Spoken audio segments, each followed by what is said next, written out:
Si vous êtes un professionnel de la gastronomie, vous connaissez forcément Métro. Métro s'engage en faveur de l'égalité en soutenant Girls in Food. Merci à eux. Métro.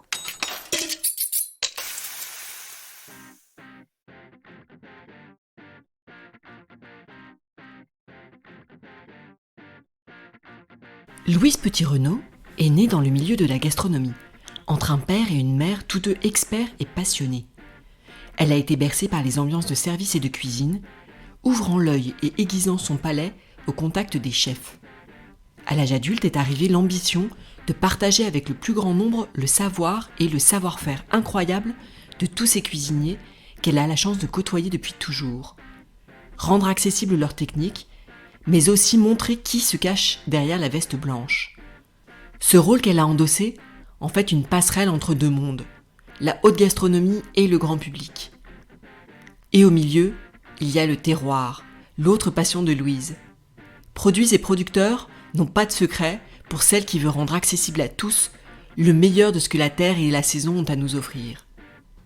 Pour remplir cette mission, elle a opté pour le média le plus accessible, la télévision.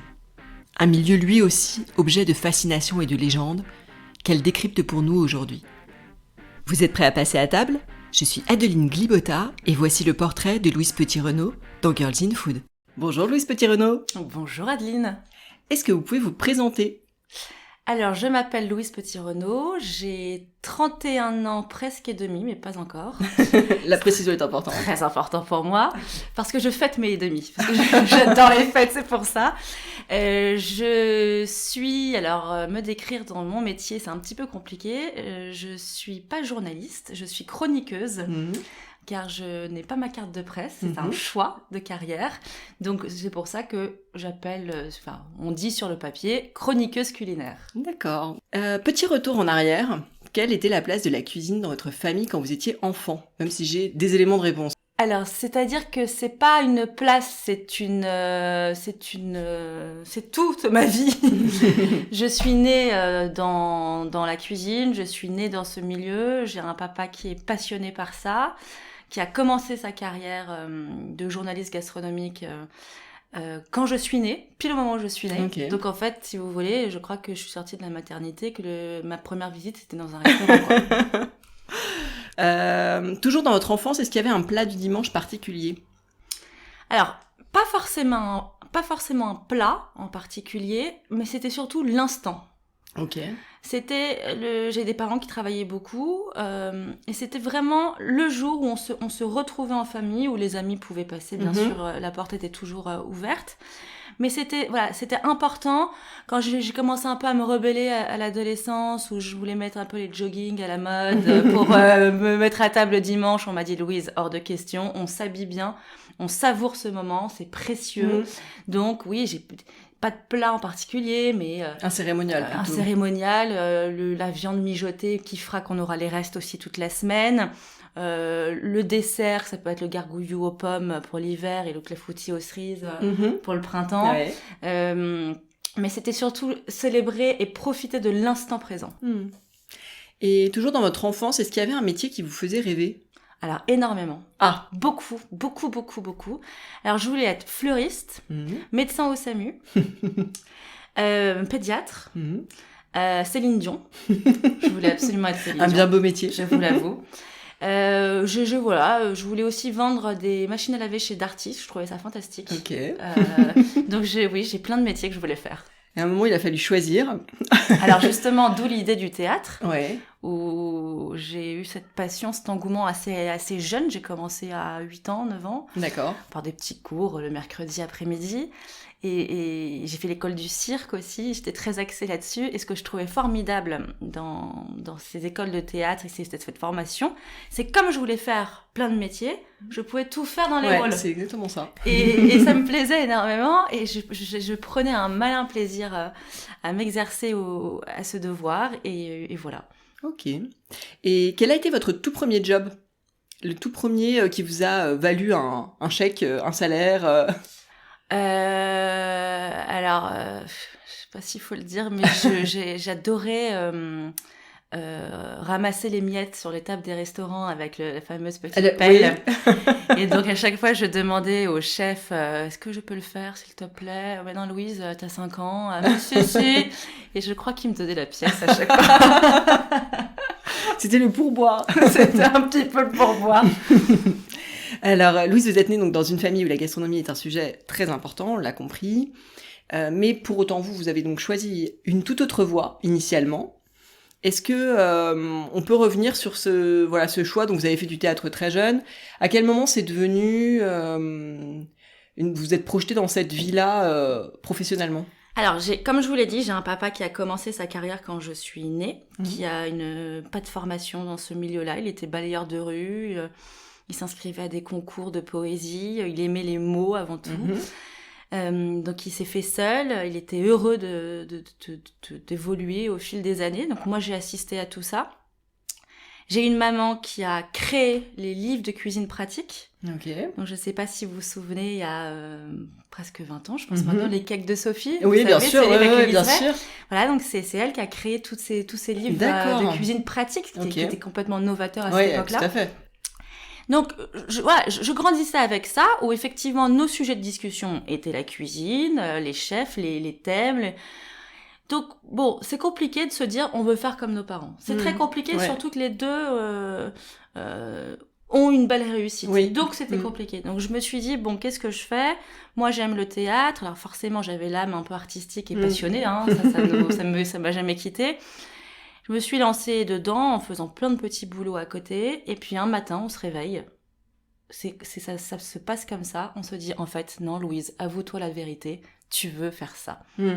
Tu veux mettre en lumière ces acteurs de la gastronomie française, que ce soit le terroir, les chefs. Donc voilà, il faut que tu te l'avoues. Tu vas travailler. Tu vas toujours travailler, et puis tu vas y aller au culot parce que tu sais que ça va pas être une mince affaire parce que tu as le nom déjà et que c'est pas forcément un avantage. Et j'y suis allée et j'ai été embauchée chez France 2, j'avais 23 ans, 24 ans, j'étais chroniqueuse, j'ai fait mes preuves, j'étais en direct, donc il y a pas de filet, c'est-à-dire que si les gens vous aiment pas, ils zappent. Donc l'excuse du nom de famille, du coup, n'était plus là. C'est comme un enfant d'acteur au théâtre, si on n'aime pas le fils de l'acteur parce qu'il est mauvais, on n'y retourne pas. Donc je me suis accrochée, et puis voilà, les choses ont évolué d'une façon ou d'une autre, et je suis très épanouie, en tout cas aujourd'hui, dans ce que je fais. Et justement, comment vous avez trouvé votre touch, en fait? Comment vous avez trouvé votre patte un peu est-ce que c'est l'expérience qui a fait que ça s'est affiné au fil du temps? Est-ce que c'est... Non, en fait, on ne trouve pas sa patte ou sa touch. Moi, je sais que le plus beau compliment qu'on puisse me faire, c'est quand mes amis me disent « Louise, t'es exactement pareil à la télé que dans la vraie vie. » Donc, en fait, je me prépare pas d'une façon particulière. Je suis juste moi-même. Et comme je suis passionnée, comme je sais qu'aujourd'hui, à 31 ans, il y a plein de choses à faire, notamment pour le terroir français, parce que moi, c'est vraiment ça ma passion. Je me prends pas trop la tête et j'essaie simplement d'être utile et de bien faire les choses. Alors là, j'ai plein de questions. En quoi est-ce que vos premiers pas de comédienne, enfin cette première formation, en tout cas, voilà, tout ce travail que vous avez fait depuis très jeune autour du théâtre, est-ce que ça vous aide dans votre métier actuel ou pas? Alors, ça m'aide dans le sens où au théâtre, on vous apprend la diction. Donc ça, pour moi, c'est très important J'espère d'ailleurs que je le suis peut-être bien audible. C'est parfait. Avoir une richesse de vocabulaire et parler un français parfait. Je suis très attachée à ça. Et l'autre chose aussi qui aide énormément, c'est ce qu'on apprend au théâtre dans un premier temps, c'est l'écoute de l'autre. Et ça, dans un métier donc de journaliste, même si je vous dis que pour moi, je ne revendique pas journaliste, mais en tout cas, je fais des interviews, ne pas couper la parole, vouloir emmener la personne là où on veut l'emmener et y arriver par l'écoute, je trouve que c'est pas mal. Ouais. Et la télé est un milieu qui a quand même assez mauvaise réputation, qui a la réputation d'être très dur. Vous, comment vous l'avez vécu? Parce que vous y êtes arrivé très jeune. Comment ça s'est passé? Mais qu'est-ce qui est pas dur aujourd'hui, Adeline? En 2021. Je pense que non, au contraire, moi j'ai connu des débuts où c'était plus clément qu'aujourd'hui, parce qu'aujourd'hui c'est extrêmement dur, et pour sortir du lot, il faut énormément de travail, de patience, et mon petit frère là que vous voyez à côté qui a 20 ans demain, et je lui dis mais pour lui ça va être dur. Pour lui, ça va être dur, parce qu'il n'a pas connu. Et il va falloir qu'il s'accroche. Donc, je suis une éternelle positive et optimiste. Donc, oui, c'est un milieu dur, mais en même temps, j'ai grandi, moi, avec ce milieu. Donc, j'ai pas, bien sûr, c'est vrai. Sans prétention, je ne l'ai pas découvert. C'est-à-dire que sûrement, mon père, ce que je dis tout le temps, mon père était boulanger, cordonnier, maçon. Alors, peut-être pas maçon parce que j'ai le vertige. Enfin, pas pour monter sur les toits, je parlais plus de couvreur que maçon, pardon. C'était évident, donc je sais pas, je fonce, je bosse, et puis j'espère toujours que le travail paye. Et on a l'impression aussi que dans tous les métiers, pour le coup, les réseaux sociaux prennent une place de plus en plus importante, justement pour rester dans le coup, rester à la page, être toujours là, quelque part, garder un contact aussi avec le public, parce que c'est la particularité de ces métiers, des médias, c'est que vous avez un contact quelque part direct, vous rentrez chez les gens. Comment vous voyez les choses par rapport à ça ? Alors, comment je les vois ? Pour les autres, je ne sais pas, en tout cas, en ce qui me concerne, je me mets un point d'honneur à ne pas mettre ma vie privée sur les réseaux sociaux. En même temps, ce qui est très vrai, Adeline, c'est que le fait qu'on aille, nous, chez les gens et dans leur intimité, il est important aussi que le téléspectateur, il a envie de savoir comment se passent les coulisses d'un tournage, il a envie de savoir comment Louise déconne au marché, chez ses commerçants. Donc j'essaie de le faire le plus possible, mais c'est vrai qu'au début, j'ai eu un gros problème avec ça. J'ai eu beaucoup de mal à faire un peu mon Instagrammeuse avec tout le respect que j'ai pour ces personnes-là, mais prendre le téléphone et me regarder devant un écran en disant « Coucou, alors aujourd'hui, je vous emmène avec moi, on va acheter du pain et vous allez voir, ça va être super bien. » J'avais un peu de mal, et puis je jugeais pas, mais je m'y suis faite, et je sais que là, notamment pour la nouvelle émission d'M6, M6 aussi, je sais qu'on va en parler, s'est servi de ça pour l'intégrer dans l'émission. Donc c'est un effet de mode et ça plaît, donc c'est une bonne chose. Ok. Avant de parler de votre toute nouvelle émission, et peut-être d'avoir justement un petit accès aux coulisses, est-ce qu'on peut revenir sur votre parcours justement de chroniqueuse ? Alors vous nous avez parlé de votre amour du terroir, effectivement ça se ressent parce que vous avez fait beaucoup de chroniques sur ça, mais également des chroniques sur les chefs. Est-ce que vous pouvez nous raconter un peu cette expérience-là ? Alors le terroir, on sait qu'il y a une problématique aujourd'hui en France, on sait que la planète va pas bien, on sait qu'on fait pas bien. Mais on ne dit pas non plus trop pour autant comment faire. On nous blâme parce qu'on mange des tomates et des fraises l'hiver, mais en même temps on nous explique pas pourquoi y a des saisons et qu'il faut les respecter. Du coup, je suis partie d'un constat un peu ludique où je me suis dit je vais faire des chroniques comme si je m'adressais à une classe de CP. Et j'ai pas honte, moi, de demander à Mathilde, productrice de fraises dans le Périgord, Mathilde, explique-moi, en fait, c'est comment tu fais. Tu mets une graine, tu mets un plant, ta terre, elle ressemble à quoi ? Fais-moi toucher. Pourquoi cet ensoleillement et pas un autre ? Et puis pourquoi le Périgord et pas ailleurs ? Des questions extrêmement simples, parce que j'estime que si on humanise la cause et si on explique de façon claire et un peu peut-être bébête, on me l'a reproché parfois de jouer un peu la candide, mais c'est comme ça pour moi qu'on apprend et qu'on ne fait plus les mêmes erreurs. Donc j'ai commencé avec cette chronique. Ensuite j'ai une autre chronique, astuces de chef, donc toujours pour France 2, où je choisissais un produit de saison simple, peu onéreux, et j'allais voir un chef et je lui demandais 4 astuces, donc gestes, conservation, idées de recettes, autour de ce produit. J'ai notamment fait un astuce de chef, je me souviens, un reportage avec Sylvestre Waïd à l'époque, qui était chef 2 étoiles chez Tout Mieux, et je lui ai donné le maquereau comme produit. Et c'est un poisson qui coûte rien. Oui, c'est ça, qui est vraiment un des moins chers. On sait jamais quoi faire avec, finalement. Non. Parce que ça a mauvaise image, et j'ai eu plein d'astuces. Donc ça, je trouvais ça aussi, j'ai bien aimé le faire. Et ensuite, et en même temps plutôt, je me dis comment je peux raconter mon histoire et comment...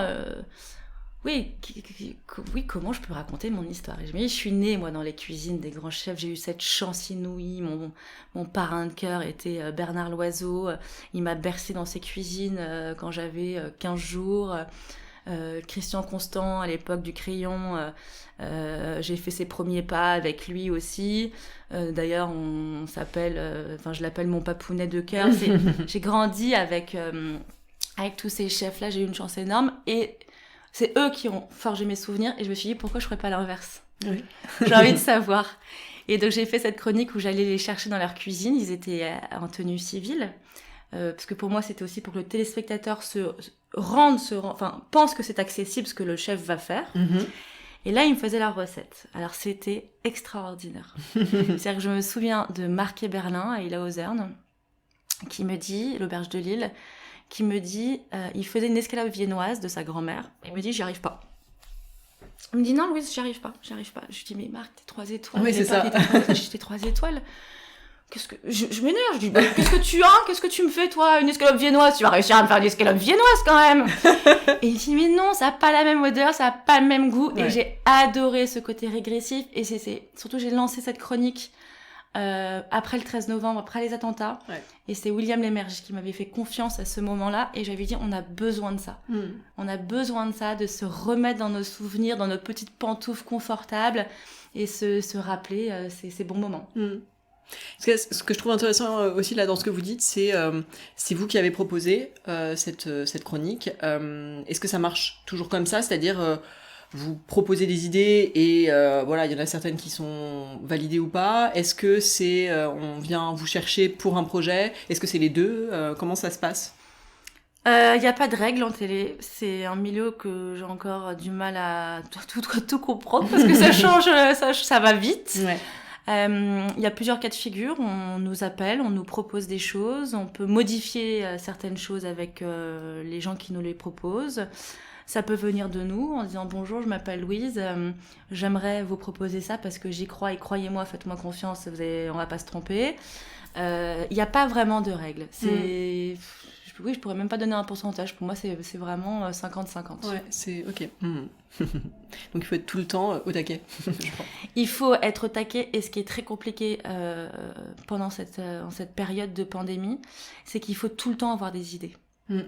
Et ça, quand on est privé des restaurants, quand on est privé de ses amis, de sa famille, où on peut plus boire l'apéro en terrasse jusqu'à pas d'heure à refaire le monde avec ses amis, où là, effectivement, arrivent des idées parce qu'il y a un échange. Ça, c'est très compliqué et très, très stressant.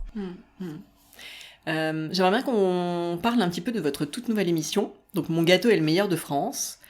Donc, vous êtes juré. Vous faites partie du jury qui va goûter les gâteaux des participants. Alors, déjà, est-ce qu'on peut revenir sur le concept de l'émission ?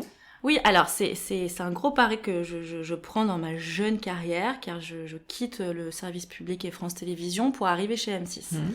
Donc ça, c'est déjà, un challenge. Oui, c'est ça, c'est un gros changement de cap. C'est une émission sur la pâtisserie qui est diffusée depuis le lundi 26 avril en quotidienne à 18h35 pendant un petit bout de temps. C'est Cyril Lignac qui a créé avec ses équipes ce concept. Donc, Mon gâteau est le meilleur de France, c'est-à-dire qu'il a choisi des compères dont je fais partie. Et nous sommes partis dans cette zone de la France à la rencontre de pâtissiers amateurs qui nous proposent leur pâtisserie préférée ou qui les croient le plus pour être élu le gâteau le meilleur de France. Et c'est donc un concours, la nouveauté de ce programme, c'est que c'est un concours sur les pâtissiers amateurs et pas professionnels. Oui.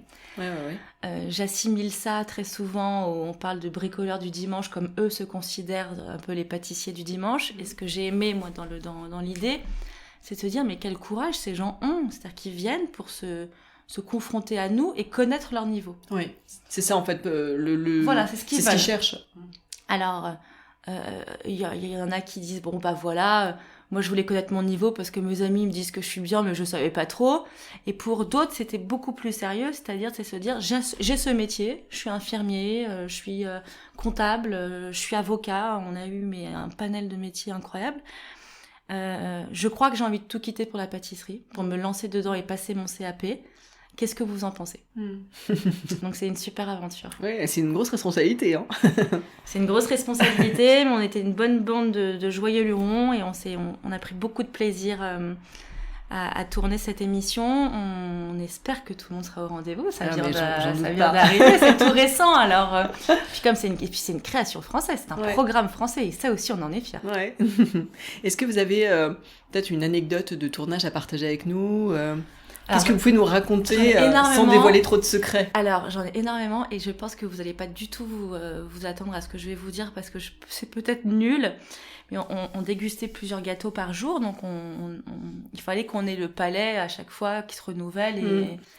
Et avec Cyril, donc Cyril Lignac, on se faisait des petits sandwichs rillettes ou des petits sandwichs jambon entre deux gâteaux. Et c'est vrai que vu de l'extérieur, les gens nous prenaient mais pour des fous. Mais déjà qu'ils mangent des gâteaux comme ça. Toute la journée. Qu'est-ce qu'ils vont se faire des sandwichs rillettes ou moi je me faisais du brie, j'adore le brie, je me faisais des sandwichs au brie, des cornichons, du ci.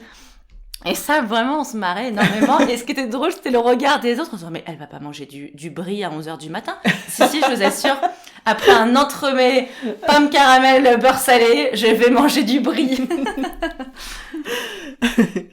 Une question aussi par rapport au fait que donc, dans cette émission, vous côtoyez des amateurs qui sont des passionnés. Vous côtoyez par ailleurs des chefs, voilà, ou par le passé dans vos chroniques précédentes, voilà. Vous faites un peu le pont finalement entre les deux.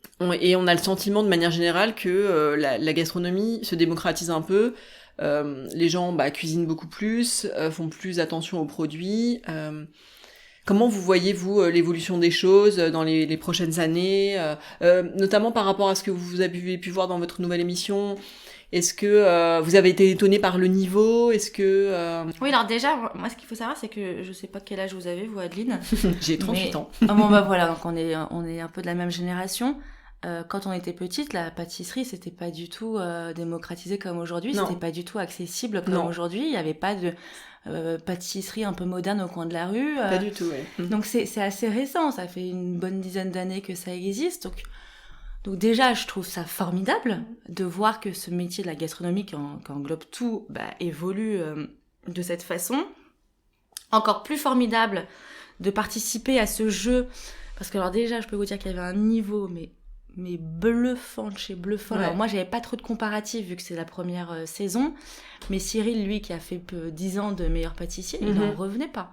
D'accord. Mais ça, vous auriez pu me bander les yeux en me disant c'est un professionnel, c'est un amateur pour certains. Je ne pouvais pas vous donner la réponse. Okay. Donc je trouve que c'est formidable que ça puisse créer des vocations, que ça puisse peut-être parler aux gens en se disant allez, je vais oser. Moi aussi, je vais me lancer dans une passion. Parce qu'après tout, on peut tout faire de chez nous, donc c'est assez bien. Après, l'évolution sur les autres choses, moi je crois que de toute façon, la passion... ne s'arrêtera jamais et que des passionnés entre eux feront toujours avancer les choses dans le bon sens. Et j'ai hâte de voir ce qui va se passer dans 10 ans et j'espère être utile d'ailleurs pour qu'il se passe quelque chose. Comme vous l'avez été avec justement vos chroniques qui démocratisent... C'est que le début pour le moment. Est-ce qu'il y a d'autres projets dont vous avez le droit de nous parler ou est-ce que c'est encore un peu tôt ? Non, j'ai tout le temps plein de projets, c'est-à-dire que j'aimerais toujours être médecin au SAMU, toujours ouvrir mon magasin, être fleuriste. J'aimerais avoir mon auberge chez Louise, parce que c'est le prénom de mon arrière-grand-mère et je sais pas pourquoi j'ai en moi besoin de lui rendre hommage et je rêverais d'ouvrir mon auberge où on mange des grillades, une rôtisserie que ça sente bon dès le matin, le bon jus du poulet rôti, quoi. Ça c'est l'ultime but dans ma vie. J'aimerais faire des enfants, hein. Alors il y a beaucoup de choses quand même au programme. Et j'esquive votre question, vous avez bien vu. Oui, en télé. Je vois clair dans votre jeu. En télé, évidemment, il y a des projets et ce seront toujours des projets qui seront en tout cas utiles pour qu'on fasse avancer les choses. Ah, super. Donc à suivre. Donc affaire à suivre. Et si on regarde votre quotidien à la loupe, Louise, à quoi ressemble une journée type dans votre vie, même si je suppose que c'est assez varié en fonction des périodes de tournage, promotion, projet. Alors ça ne ressemble jamais, une journée ne ressemble jamais à une autre.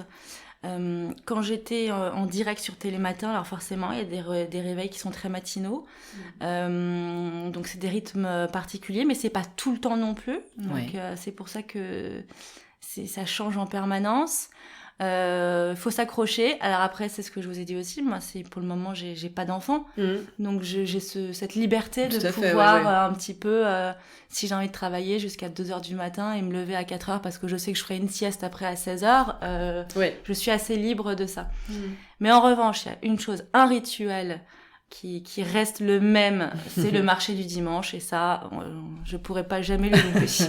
On ne déroge pas à cette règle. Voilà.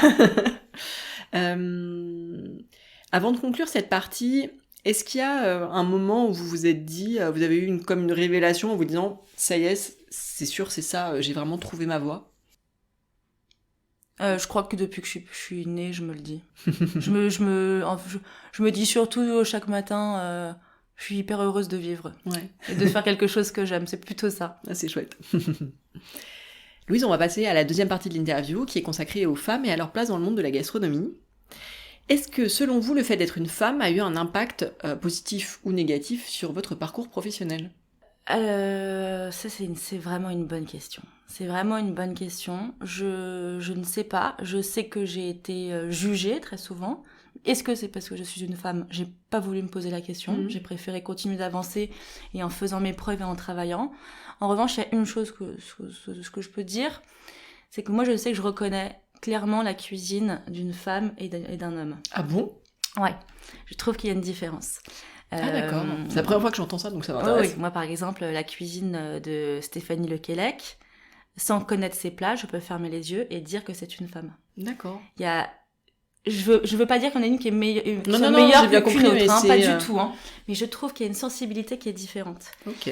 Et comme il y a une sensibilité différente entre les hommes et les femmes dans plein de domaines, au quotidien... Et ça se discute. Moi, j'y crois pas trop, honnêtement, mais moi, c'est pour ça que je pense qu'il y a des perceptions de domaines qui peuvent être différents, qui peuvent varier d'une femme à un homme. D'accord, ouais, bon. Bon, moi, moi, j'ai toujours tendance à penser que c'est vraiment une question de personnalité, mais pas tant que ça de genre. Plus, peut-être à la limite, de culture et de société. En fait, la société nous formate, mais je suis pas sûre. Un raffinement chez la femme que l'homme n'a pas, quoi. Et donc j'espère du coup de ce fait de pas créer cette différence parce que c'est absolument pas le but, mais d'apporter quelque chose peut-être de différent en tant que femme. Parce que ça passe par la douceur, mais un homme peut être doux aussi. C'est vraiment pas un jugement, mais non, bien sûr. Mais je me sens pas attaquée parce que je suis une femme, je me sens pas délaissée parce que je suis une femme. Et puis j'ai pas envie d'ailleurs de le sentir, quoi. J'essaye juste de faire avancer les choses. Et est-ce qu'il y a beaucoup de femmes dans votre environnement professionnel ? Par exemple, sur une émission de télé, est-ce que c'est assez mixte ? Oui, de plus en plus. Ok. Oui. À l'écran comme en backstage ? Ouais. Ok. Ça, c'est intéressant à savoir. Oui. Après, il y a certains en technique, il y a certains métiers qui font que, c'est plus compliqué pour la femme quand il faut porter... Porter des charges lourdes, peut-être. Des charges lourdes avec mais conduire des poids lourds, pour charger des poids lourds, tout ça, c'est... Ouais. Voilà, c'est peut-être moins une femme qu'un homme. D'accord, ouais, comme dans le reste, en fait, de la vie. Et quelle est votre vision de la place des femmes dans le milieu de la gastronomie ? Est-ce que vous avez l'impression qu'il y en a de plus en plus ? Est-ce que vous avez l'impression que ça évolue ? Parce que c'est pas une place qui est facile. Enfin, c'est plus dur pour une femme, souvent, de se faire une place dans ce milieu-là, en cuisine, en pâtisserie. Ce sont des milieux qui sont pas toujours simple. Comment vous voyez les choses, vous et puis, comme vous êtes vous avez baigné dans ce milieu depuis votre enfance, quelle évolution vous voyez ? Mais je trouve qu'il y a une belle évolution. Moi, j'ai toujours... mon père, dans ses émissions de radio, de télé, a toujours tenu à cœur à mettre ces femmes en avant. Donc, j'ai pas vraiment... Alors, évidemment, il y a une différence. On sait très bien qu'il y a plus d'hommes en cuisine aujourd'hui que de femmes. Mais oui, je suis contente si ça peut créer des vocations. Parce que je disais, si ça peut créer des vocations, si on peut... un peu démocratiser le fait que c'est pas parce que la femme doit faire des enfants que du coup elle peut pas avoir son métier de passion parce que les horaires sont particulières. Donc ça c'est quelque chose d'important. Oui, il y a une évolution. J'espère qu'il y en aura encore et encore. Bien sûr. Et ce que j'aime moi plus que tout, c'est plus la transmission. C'est de voir des femmes qui arrivent parce qu'elles ont vu leur père, leur oncle faire ce métier, qui se sont dit peut-être que pour moi c'était une image de métier d'homme, et je vais le faire parce que je sais que j'en suis capable. Bien sûr. Moi c'est ça qui me plaît beaucoup. Ouais. Si une femme nous écoute et qu'elle elle a envie de marcher sur vos traces, de suivre votre voie, quels conseils vous pourriez lui donner ? Ah là là, c'est dur ça aussi, parce que j'en suis qu'au début moi. Donc j'ai pas trop de recul sur ce que j'ai fait. Être simple, rester jamais oublier d'où on vient, parce que c'est un milieu, les médias, où on peut prendre la grosse tête extrêmement rapidement, où les gens s'intéressent à vous parce que vous faites de la télé ou de la radio, et tout ça est complètement faussé. Donc c'est vraiment ne jamais oublier d'où on vient et garder les pieds sur terre. Le travail, en permanence, se renseigner, voir comment ça évolue, ne pas juger, ravaler un petit peu sa fierté et son ego quand on est jugé de nous. C'est compliqué ça, parce moi j'ai été attaquée par un homme là sur les réseaux sociaux qui a été abominable avec moi, et j'ai eu une envie de m'énerver en disant mais qui êtes-vous quoi? Vous n'avez pas autre chose à faire que de c'est gratuit tout ça. Et je me suis dit non, allez, c'est ton ego qui parle, ça sert à rien, reste droit dans tes pompes, avance, tu fais les choses bien. Avoir une certaine confiance en soi, ça c'est pas évident. Mais je crois que c'est en s'entourant bien qu'on la trouve. Et puis avoir des rêves toujours en tête. C'est chouette de finir sur ce conseil-là. Dernière question sur le sujet des femmes et de leur place. Est-ce que il y a eu des femmes importantes dans votre vie, dans votre parcours, que ce soit des femmes avec qui vous avez pu travailler ou des femmes qui vous ont inspiré même de loin sans les côtoyer? Alors, la femme de ma vie est évidemment ma grand-mère, Mémé Cécelle. Alors ça, si vous voulez, malheureusement, elle n'est plus là, c'est la mère de mon père. Le jour où elle est partie, ma vie s'est arrêtée, ma vie a changé. Ça a été toute la construction, celle qui a construit mon cœur, ma générosité, qui m'a transmis le sens de la cuisine, du goût, parce que moi je suis pas une technicienne, elle non plus, mais en revanche j'ai le sens du goût et de la générosité, et on raconte quelque chose. Et je suis sûre de moi, Adeline, que si je vous fais manger des œufs qui sont un peu cramés sous le dessous, mais je vous raconte l'histoire, vous allez les apprécier. Vous allez les apprécier, ces œufs. Donc évidemment ma grand-mère. Après, il y a eu ma mère qui a créé ces livres de cuisine ludique que je trouvais ça hyper novateur et en fait tellement évident. Il y a eu un avant et un après. Évident. Et c'est top. Et après, plus dans le domaine, il y a eu donc Stéphanie Lequelec, par sa détermination. Et c'est une amie, et j'étais proche d'elle quand elle a préparé le MOF, quand elle a eu ses étoiles, quand elle a pris des risques en ouvrant. Et ça vous motive, vous avez envie de dire, mais j'ai envie d'être à la hauteur. Et il y a aussi, en ce moment, qui m'inspire beaucoup, c'est Anne Luzin, qui est aussi une amie. Et Anne, elle est très importante dans ma vie, dans ma carrière, parce qu'elle a un peu le même rôle que moi, où on reprend un petit peu le flambeau de nos papas. Donc on n'est pas épargné sur plein de choses, et en même temps on sait où on va. Et on partage beaucoup par rapport à ça, mais sinon on ne parle pas de cuisine, c'est vraiment notre relation. Et je sais qu'elle m'écoute, et on se stimule ensemble. Ok. Voilà. C'est une belle déclaration. Louise, on va passer à la dernière partie de l'interview, le questionnaire Girls in Food, des questions pour mieux vous connaître. Est-ce que vous avez un coup de cœur food récent ? Alors, oui, les restaurants sont fermés, donc...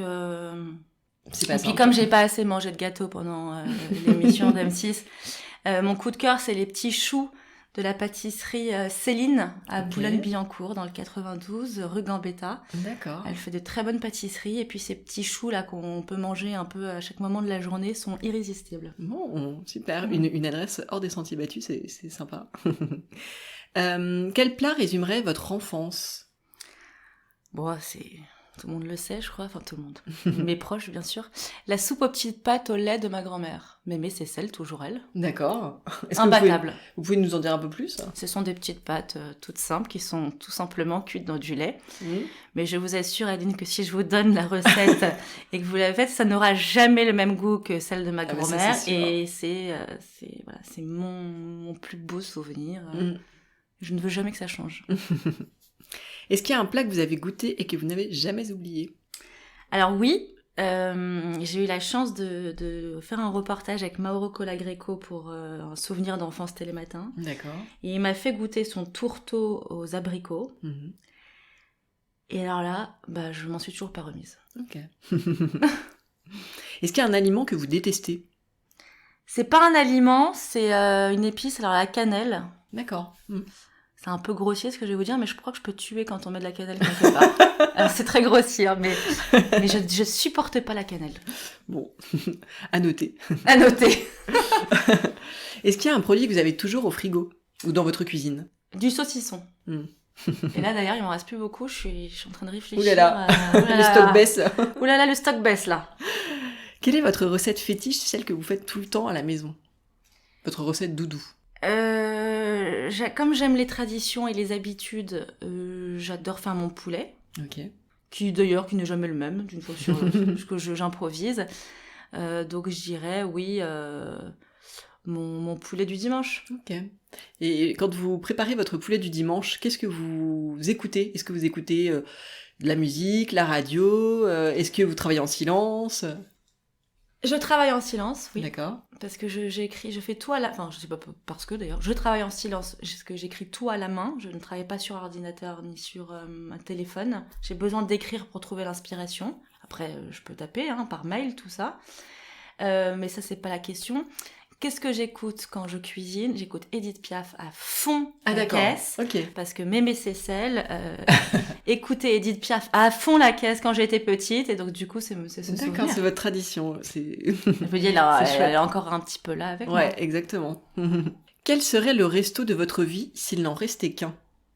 Mon restaurant... Ah, ça, c'est compliqué. Ça, c'est pas sympa de me faire ça. Mon restaurant préféré, mon gros coup de cœur, c'est Flocon de sel Emmanuel Renaud. Ok. Il revient souvent. Donc je pense pense que c'est un signe. Voilà, parce que je l'aime énormément, parce que j'ai eu la chance de manger dans sa cuisine, donc c'est aussi toute une histoire qu'il m'a racontée. Ouais. Mais ouais, c'était époustouflant.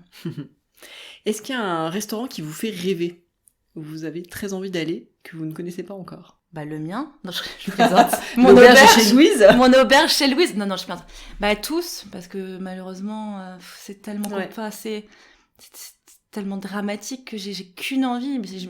Je me demande que si demain on réouvre, si les restaurants font en continu, je suis capable d'en faire 5 par jour, moi. Tous. Et puis évidemment, je vais être... vous allez me dire un peu lèche, un peu corporate, mais je le pense au fond de moi. J'ai hâte de découvrir le nouveau restaurant de Cyril. Bien sûr, Ischia. Mais parce qu'il était en préparation quand on était sur le tournage, donc j'ai partagé avec lui un petit peu ses doutes et son envie de cette nouvelle adresse. Donc j'ai hâte. Dernière question de cette interview. Quelle femme souhaiteriez-vous entendre dans un prochain épisode? J'aimerais entendre Johanna Lepape, Ouais. cette pâtissière assez championne de boxe et qui d'un coup devient championne de pâtisserie. Je trouve ça hyper intriguant, j'aime bien ce genre de parcours. Dorothée White, qui a créé un site qui s'appelle Watson, qui propose des cours de cuisine en live pour ces hommes et ces femmes qui ont été un peu démunis pendant ces confinements. À plus savoir trop quoi faire, et donc elle la première, donc elle a lancé Watson. Ça me parle beaucoup. Et Anne Jamik, alors c'est complètement autre chose, qui travaille pour Foodimo, qui est une agence où ils vendent des restaurants, des bistrots, des hôtels. D'accord, et super. Anne accompagne, par exemple, vous Adeline, demain, qui voulez ouvrir une affaire. Mais vous savez pas trop exactement où et comment, et elle va vous accompagner dans vos choix, votre envie. Elle va vous guider, donc c'est une sorte d'agent immobilier, mais spécialisé dans la restauration. D'accord, c'est génial ça. Et je trouve ça génial parce qu'en fait c'est une réussite. on est plusieurs pour une réussite. Et je pense qu'on les oublie un petit peu, ces gens-là, puis c'est une femme, elle en fait partie. Ouais. Non, mais tout à fait, je suis bien d'accord avec vous. Un grand merci, Louise Petit-Renaud. Merci, Adeline. À très bientôt. Et puis pour le saucisson, faut que j'aille en racheter. Un grand merci à Louise Petit-Renaud pour sa participation à Girls in Food. Si ce podcast vous plaît et que vous souhaitez le partager avec le plus grand nombre, rien de plus simple, mettez-lui 5 étoiles et laissez un commentaire dans l'appli Apple Podcast. J'attends vos réactions sur Instagram, ainsi que vos suggestions d'invités. À bientôt pour une nouvelle interview de Femmes Inspirantes.